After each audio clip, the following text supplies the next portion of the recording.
ആ അച്ഛന് ഈ അച്ഛനിലേക്ക് എന്ത് മാറ്റമാണ് ഉണ്ടാവുക എന്നൊക്കെ അതിലും അച്ഛൻ ഇതിലും അച്ഛൻ ഇതിന് എന്ത് അച്ഛൻ എങ്ങനെ മാറ്റും എന്നൊക്കെ കൺഫ്യൂഷൻ ഉണ്ട്. അപ്പൊ ഞാൻ പറഞ്ഞു രാജുവേട്ടൻ്റെ അച്ഛനാണല്ലോ, അപ്പൊ തന്നെ മാറിയല്ലോ.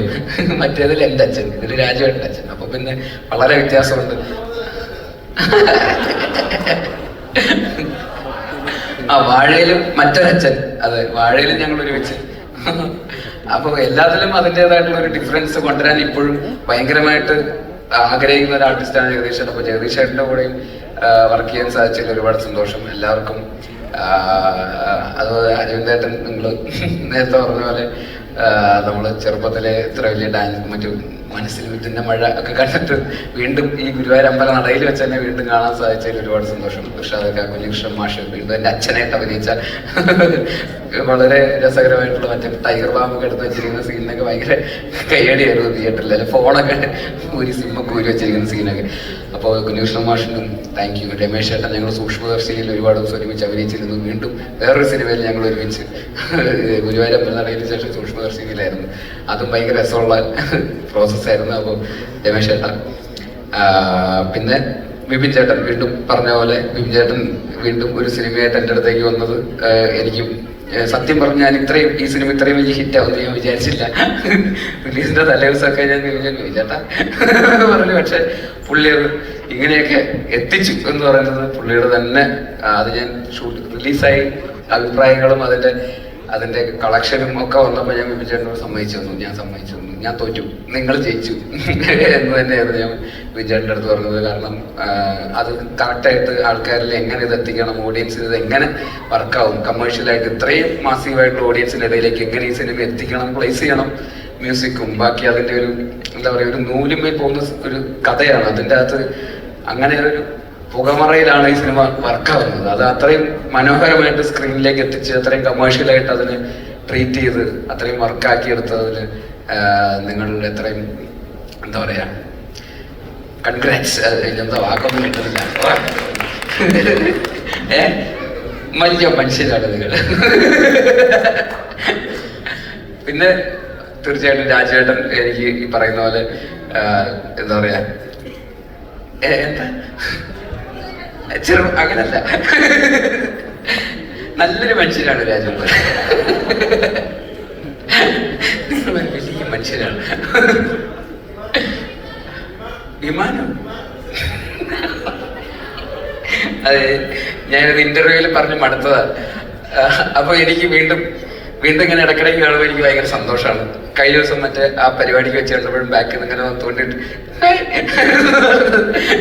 എനിക്ക് ഭയങ്കര ഇന്ന് കണ്ടപ്പോഴും ഭയങ്കര സന്തോഷമുണ്ട്. അപ്പൊ തീർച്ചയായിട്ടും നമ്മൾ ഇങ്ങനെ ഒരു സിനിമയിൽ ഒരുമിച്ച് ഇങ്ങനെ ത്രൂ ഔട്ട് അത് കഴിഞ്ഞിട്ട് അതിന്റെ പ്രൊമോഷൻസിലൊക്കെ എന്താ പറയാ അതിന്റെ ഭാഗമായിട്ടൊക്കെ നമ്മൾ കൈയടിച്ച് അത് ഞാൻ ഇങ്ങനെയാ മൈക്ക് കിട്ടി ഞാൻ പിന്നെ നിർത്തൂല. Sorry guys. അപ്പൊ രാജേട്ട താങ്ക് യു. പിന്നെ തീർച്ചയായിട്ടും നമ്മുടെ പ്രൊഡ്യൂസർ സുപ്രിയ മാം ഈ പറയുന്ന പോലെ ഇതും കൂടെ പറഞ്ഞിട്ട് പ്ലീസ് ഗൈസ്. അപ്പോ എന്താ പറയാ ഈ സിനിമയ്ക്ക് അത്രയും എന്താ പറയാ ഈ ഒരു സെറ്റ് ഇടാനുള്ള ഒരു കൺവിക്ഷൻ, ഈ എന്താ പറയാ ആ ക്ലൈമാക്സിൽ ഗുരുവായൂർ അമ്പല നട എന്ന് പറയുന്ന സെറ്റ് ഇടാൻ ഒരു യെസ് മൂടുക എന്ന് പറയുന്ന ഒരു കൺവിക്ഷനും, അതേപോലെ അത്രയും വലിയ സെറ്റിൽ അത്രയും പേര് വർക്ക് ചെയ്യുമ്പോൾ എന്താ പറയാ അവർക്ക് വേണ്ട എല്ലാ ഫെസിലിറ്റീസും അത് എല്ലാ പ്രൊഡക്ഷൻസിനും ഉണ്ടാകുന്ന ഒരു സാഹചര്യമല്ല. ഞാനത് പ്രത്യേകിച്ച് നമ്മൾ ഷൂട്ട് ചെയ്തുകൊണ്ടിരിക്കുമ്പോൾ നമ്മൾ കാണുന്നതാണ്. ഈ പറയുന്ന പോലെ അവിടെ വന്നിരിക്കുന്ന എല്ലാ ജൂനിയർ ആക്ടേഴ്സിനും മറ്റു ആക്ടേഴ്സിനും ഒക്കെ ഒരു ടോയ്ലറ്റ് ഫെസിലിറ്റിയും അവർക്ക് ഫുഡ് എല്ലാവരും ഭക്ഷണം കഴിക്കുന്നതിനെ കുറിച്ചൊക്കെ എല്ലാവർക്കും ഭയങ്കര അഭിപ്രായമായിരുന്നു. അവിടെ സദ്യ പന്തലൊരുക്കിയിട്ടുണ്ട്, എല്ലാവർക്കും നല്ല ഫുഡ് കൊടുക്കുന്നു എന്നൊക്കെ പറയുന്നത് അവരെയൊക്കെ എല്ലാവരെയും നന്നായിട്ട് കൺസിഡർ ചെയ്തിട്ട് ഒരു പ്രൊഡക്ഷൻ ആ ഒരു വിഷൻ ഈ പറയുന്ന പോലെ കുറെ കൂടെ പ്രൊഫഷണലായിട്ട് ഈ പറയുന്ന പ്രൊഡക്ഷൻ നേരത്തെ ഒരു ക്രാഫ്റ്റ് ഉള്ള പ്രൊഡ്യൂസർ എന്നുള്ള രീതിയിൽ ഈ സിനിമയെ സമീപിച്ചതിലും ഒരുപാട് നന്ദി. അതുപോലെ ജയജഹേൽ എൻ്റെ അമ്മയായിട്ട് അഭിനയിച്ച അമ്മ ഈ സിനിമയിൽ എൻ്റെ അമ്മയായിരുന്നില്ല. പക്ഷെ എന്തായാലും ചേച്ചി താങ്ക് യു സോ മച്ച്. വീണ്ടും നമ്മളൊരു സിനിമയിൽ മറ്റൊരു ഹിറ്റ് സിനിമയിൽ വീണ്ടും ഒരുമിക്കുന്നു. ഇനി ഞാൻ കൂടുതൽ പറഞ്ഞു കഴിഞ്ഞാൽ സോറി ഗൈസ്. പിന്നെ നിഖില അനശ്വര ഞാൻ പറഞ്ഞായിരുന്നല്ലേ, സോറി.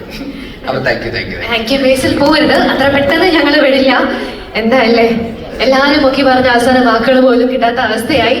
ശരിക്കും നമ്മുടെ ഈ സിനിമയില് 3 ലവ് ട്രാക്സ് ആണുള്ളത്. പക്ഷെ ഏറ്റവും ഹിറ്റ് ആയത് ലവ് ട്രാക്സ് ഉണ്ട്, അറിയില്ലേ?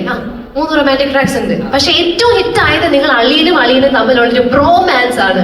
എന്തുകൊണ്ടാണത്?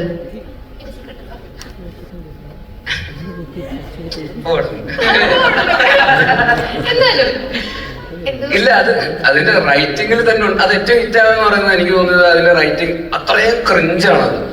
അത് ഭയങ്കര ക്രിഞ്ചായിട്ട് തന്നെ പ്രേക്ഷകരിലേക്ക് അത് പ്രസന്റ് ചെയ്തു എന്നുള്ളതാണ്. ഈ പറയാം ആനന്ദേട്ട എന്നൊക്കെ പറയുന്ന അതുകൊണ്ടല്ല, കണ്ണാൻ തുമ്പി പോരാമോ എന്നൊക്കെ പറയുമ്പോൾ ഉള്ള റിയാക്ഷൻ, ബോഡി ഒന്ന് കെട്ടിപ്പിടിക്കുന്നു. അതാണ് ഞങ്ങൾക്ക് ഏറ്റവും കൂടുതൽ കണക്ട് ആയത്. ആ കെട്ടിപ്പിടിച്ചെടുത്ത് കറക്കണ ഒരു സീൻ എടുത്തൊക്കെ കറങ്ങാം, മറ്റേ കരകൗശലൊക്കെ കറങ്ങുന്ന പോലെയാ കറങ്ങുന്നത്, കാലൊക്കെ പൊക്കി. അപ്പൊ അതിന്റെ ആ ഒരു എന്താ പറയാ, ഒരു കുറച്ച് ആ ലൗഡ്നെസ്സിനെ അത്രയും ലൗഡായിട്ട് തന്നെ കാണിച്ചതിലാണ് അത് വർക്കാവാനുള്ള ഏറ്റവും വലിയ ഫാക്ടർ എന്നുള്ളത്. അത് ഞങ്ങൾ രണ്ടുപേരും ഒന്ന് അർമാദിച്ചു. വാദിക്കാനും ജയിക്കാനുമല്ല, അറിയാനും അറിയിക്കാനുമാണ്. ഇനി സത്യസന്ധമായ വാർത്തകൾ നിങ്ങളുടെ വിരൽ തുമ്പിൽ. എത്രയും വേഗം സബ്സ്ക്രൈബ് ചെയ്യൂ SN media news YouTube channel.